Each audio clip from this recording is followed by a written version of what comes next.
नमस्कार, बहुत स्वागत है आपका। आप देख रहे हैं क्रिएटिव विजन न्यूज का एक्सप्लेनर और आपके साथ मैं हूं शबाब।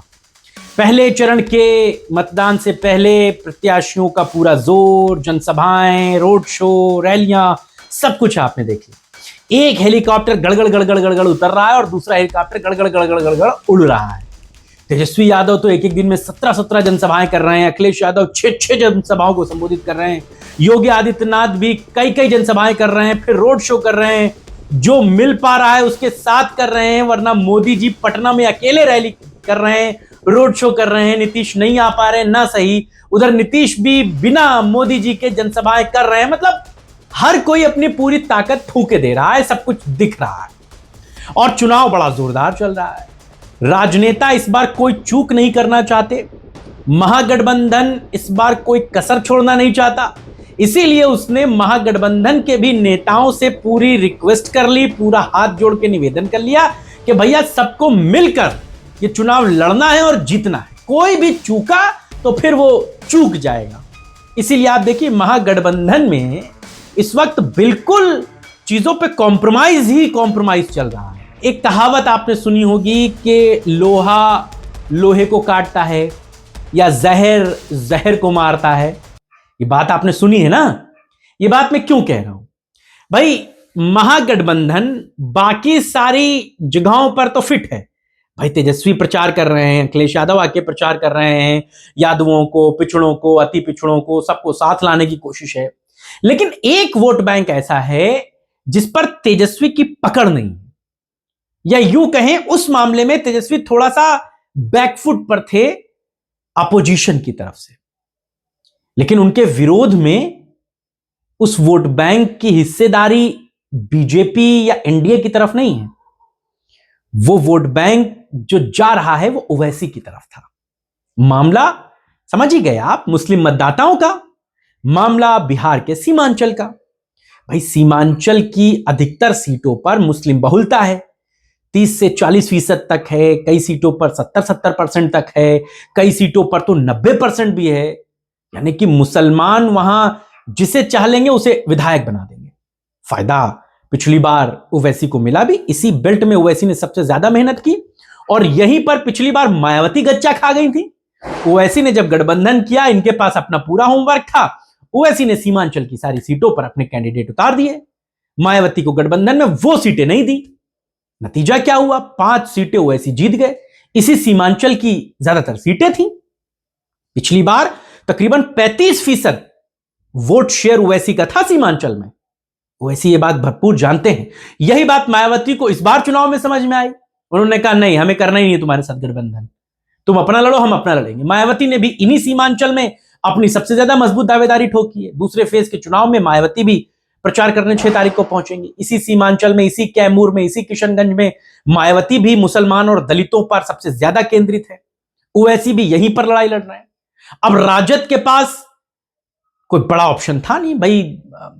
तेजस्वी की टीम में कोई मुसलमान ऐसा फेस तो नहीं है जो ओवैसी को टक्कर दे सके या जो मायावती से टक्कर ले सके कि भाई मुसलमान वोट आपको वहां नहीं करना है, यहां करना है। उन्होंने अखिलेश यादव से अपनी बात कही, गठबंधन में बात कही। अखिलेश यादव ने अपनी टीम से 2 नाम दिए। पहला नाम था आजम खान का और दूसरा नाम था इकरा हसन चौधरी का। वो स्टार लिस्ट, जो स्टार प्रचारकों की लिस्ट थी, वो नाम उसमें भी थे, वो देखे ही आपने। आजम खान ने मना कर दिया जाने से, तबीयत ठीक नहीं है, तमाम दूसरी बातें। लेकिन जो काम इकरा हसन तेजस्वी के लिए कर रही हैं या वहां पर जिस तरह से जनसभाएं कर रही हैं, वो तेजस्वी के लिए बड़ा फील गुड वाला माहौल बना रहे हैं। और सिर्फ इकरा ही नहीं, इमरान प्रतापगढ़ी भी इन्हीं सीमांचल में लगाए गए। मिसाल मैंने आपको क्या दी थी, जहर जहर को मारता है या लोहा लोहे को काटता है। ठीक उसी तरह मुसलमान नेताओं के खिलाफ महागठबंधन ने मुसलमान नेताओं की टीम उतारी। एक तरफ असदुद्दीन ओवैसी, इम्तियाज जलील, अकबरुद्दीन ओवैसी, वहां के प्रदेश अध्यक्ष अख्तरुल ईमान, यूपी के प्रदेश अध्यक्ष शौकत अली, तमाम मुस्लिम फेस जो एआईएमआईएम में बड़े हैं, उनको ओवैसी ने सीमांचल की उस बेल्ट में लगाया है जहां पर वो चुनाव लड़ रहे हैं, जहां से पिछली बार उनके 5 विधायक लड़े थे, जीते थे। इस बार महागठबंधन वहां पर तेजस्वी के फेस को तो इस्तेमाल कर ही रही है, लेकिन ज्यादा जोर मुस्लिम नेताओं का ही है। इकरा हसन चौधरी, इमरान प्रतापगढ़ी, ये दो सबसे बड़े चेहरे महागठबंधन के पास हैं जो यहां पर राजद के लिए माहौल बना। इकरा हसन चौधरी के तो वीडियो आपने देखे, कल भी वो जहां पर थी वहां पर फिजा बनी हुई थी, रात के 10 बजे 11 बजे वो जन समर्थन, वो हुजूम। और सबसे खास बात यह है कि लोग इकरा हसन चौधरी को पहचान रहे हैं, उन्हें बताना नहीं पड़ रहा है कि मैं इकरा हसन चौधरी हूं, यूपी से आई हूं ना, लोग जान रहे हैं, इकरा जिंदाबाद के नारे लग रहे हैं उनके वहां पर पहुंचने के साथ। तो ये बातें ये बताती हैं कि इकरा हसन की जो फैन फॉलोइंग है वो मुस्लिम मतदाताओं में, मुसलमानों में एक बड़े नेता, एक बड़े लीडरशिप की तरह है।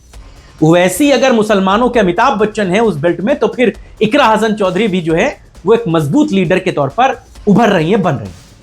कल भी इकरा जहां थी वहां पर जबरदस्त भीड़ थी, आज किशनगंज में थी, वहां पर भी जोरदार। रात में 9 बजे 8 बजे इकरा की जनसभा लोग मोबाइल टार्च से जला के दूर से देख रहे हैं, इकरा निकल रही है और इकरा भी रुक के लोगों का अभिवादन कर रही है, मंच पर लोग चढ़े जा रहे हैं, उनका भाषण सुन रहे हैं। वही इमरान प्रतापगढ़ी भी सीमांचल में लगे हुए हैं, शेरो शायरी से वो मुहावरा, वो फिजा बनाए हुए, उनकी भी जनसभाओं में खूब भीड़ आ रही है। खैर, इमरान प्रतापगढ़ी तो अपने आप में बड़ा फेस पहले से ही रहे हैं, बड़े शायर रहे हैं, बड़े मंच के वो जो हैं मुशायरों में पढ़ते रहे हैं, लोग उनको जानते हैं, देखते रहे हैं। लेकिन इकरा और इमरान में ये फर्क है, इकरा पहली बार चुनाव लड़ी, उनके पिता कौन है, सीमांचल में किशनगंज में कौन जा रहा है, इकरा कहां से सांसद है कौन जाना, लेकिन इकरा की डिमांड है।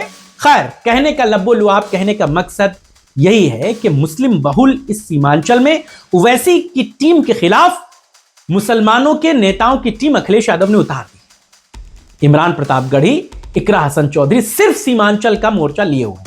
दूसरे फेज में यानी कि अंतिम फेज में सीमांचल की ही सीटों पर चुनाव होना है, मतदान होना है।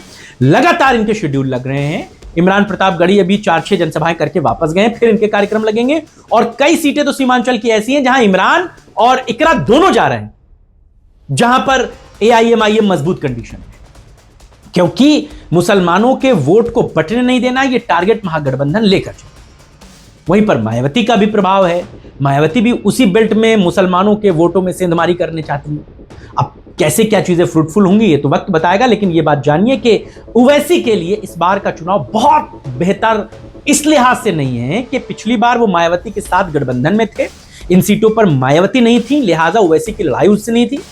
दूसरी बात, पिछली बार महागठबंधन उतना सीरियस भी नहीं थी चुनावों को लेकर, तेजस्वी अकेले प्रचार कर रहे थे, अखिलेश भी इतने सीरियस नहीं थे।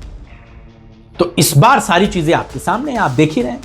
लेकिन ये बात यकीन मानिए, इकरा हो, इमरान प्रतापगढ़ी हो, ओवैसी हो, मायावती हो, योगी आदित्यनाथ हो, जो भी हो, जो बिहार जाकर प्रचार कर रहे हैं, उनको ये पता है कि बिहार का ये चुनाव उत्तर प्रदेश तक रिफ्लेक्ट करेगा। यहां का चुनाव नतीजा यहां पर अपनी उपस्थिति को, अपनी आने वाले 27 के चुनावों को दर्शाएगा, बताएगा। इसीलिए सबने एड़ी चोटी का जोर लगा दिया।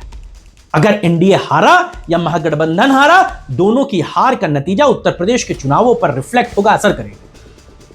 इसीलिए दोनों लोग उस जीत को टटोल लेना चाहते हैं, पा लेना चाहते हैं। इसीलिए योगी आदित्यनाथ भी मंच नहीं छोड़ रहे हैं, अखिलेश यादव भी मंच नहीं छोड़ रहे हैं। लालटेन के लिए उधर वो प्रचार है, इधर कमल के लिए प्रचार है, हर तरफ माहौल है। तो सीमांचल की लड़ाई बड़ी जोरदार है। पिछली बार वैसी तो यहां पर 15 सीटों पर लड़े थे, 5 सीटें जीते थे। इस बार तकरीबन 24-25 सीटों पर लड़ रहे हैं, देखिए कितनी सीटें आती हैं। और यही हाल मायावती का भी है, बसपा का भी है, वो भी प्रचार करने जा रही हैं और इन्हीं बेल्ट के मुस्लिम मतदाताओं को रिझाने के लिए, अपने प्रत्याशियों का मनोबल बढ़ाने के लिए वहां पर चुनाव प्रचार करने जा रही हैं। हालांकि मायावती ने इस बेल्ट में मुस्लिम उम्मीदवार नहीं दिए बहुत ज्यादा, या तो वो दलित हैं या तो वो पिछड़े समाज से, मुसलमान कम हैं। लेकिन ओवैसी ने लगभग मुस्लिम उम्मीदवार ही दिए हैं इस बेल्ट में। राजद ने भी लगभग मुस्लिम उम्मीदवार ही दिए। जदयू को इस सीमांचल की लड़ाई में मैं बहुत ज्यादा पावरफुल इसलिए नहीं मानता क्योंकि बीजेपी वाले खुलकर इस बात को कहते हैं कि मुसलमान हमें वोट नहीं करता, और जब बीजेपी जदयू के साथ जाकर खड़ी हो जाती है तो वही ट्रेडमार्क, वही स्टैंप जदयू के साथ लग जाती है, तो फिर मुसलमानों की लाइन अलग हो जाती है। ये बात बीजेपी वाले खुद कहते हैं। अब क्या होगा इस चुनाव नतीजों का हाल, ये तो वक्त बताएगा, लेकिन सीमांचल की लड़ाई बड़ी जोरदार है और सारा टारगेट, सारा फोकस मुसलमानों पर है। आप इस सीमांचल की पॉलिटिक्स पर क्या सोचते हैं? आपके पास क्या राय है, क्या विजन है इस तरीके की पॉलिटिक्स को लेकर? अपनी राय हमें बताइएगा। आज इतना ही, नमस्कार।